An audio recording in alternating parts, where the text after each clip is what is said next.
Paul, congratulations. You sit here now just receiving the award for top goal scorer for the 2023-24 season. How does that feel for you? Oh, it's a lovely feeling, you know, anytime you win a personal accolade, it's always lovely just to be recognised, and obviously being a centre forward to finish the top goal scorer obviously should be your aim every single season. But as I've said many times before, it's not about me. That's just my part. My job in the team is to try to do the best at the top end of the pitch, and thankfully I managed to get quite a few this season. But it's all down to all the rest of the lads for creating the chances for me, and because obviously you miss quite a few of them, but if you get enough of them, you manage to score some as well. I could sit here all day and talk to you about the different types of goals that you've scored, but you alluded to it there. How important is it that you've got so many different teammates that create those chances? No less than Ollie Palmer, a strike partner who plays next to you, understands your game so well, doesn't he? Yeah, since obviously I've come to the club, the gaffer's brought in a lot of players who have got so much talent, so good to play with. It's a joy at times. Sometimes it makes your job easier when you've got better players around you. Then this year's been no different. You know, we've got an unbelievable team.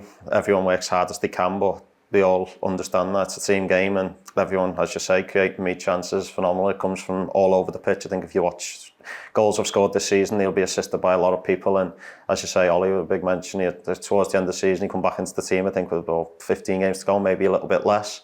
And me and him obviously have had a really brilliant partnership since he signed for the club in January the other year. So yeah, that's something obviously I love doing. I'm so used to it that it's sort of second nature, and hopefully going forward we can continue making many chances, and even if it's not me who's putting away, as long as someone does, it means we're doing something right. From that slight personal perspective for you, sustaining the injury in pre-season meant that you started the season a little bit later. Does that make it even more of a joy for you to receive that accolade as top goal scorer where you missed such a vast period of time as well of recovering?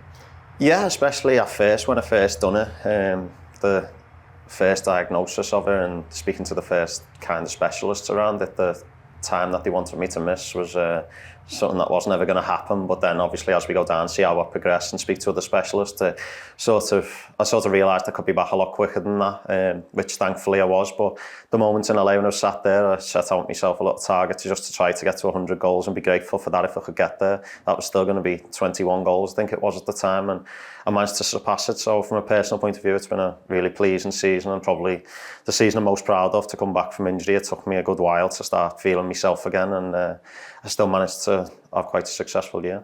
Well, once again, Paul, congratulations. Thank you.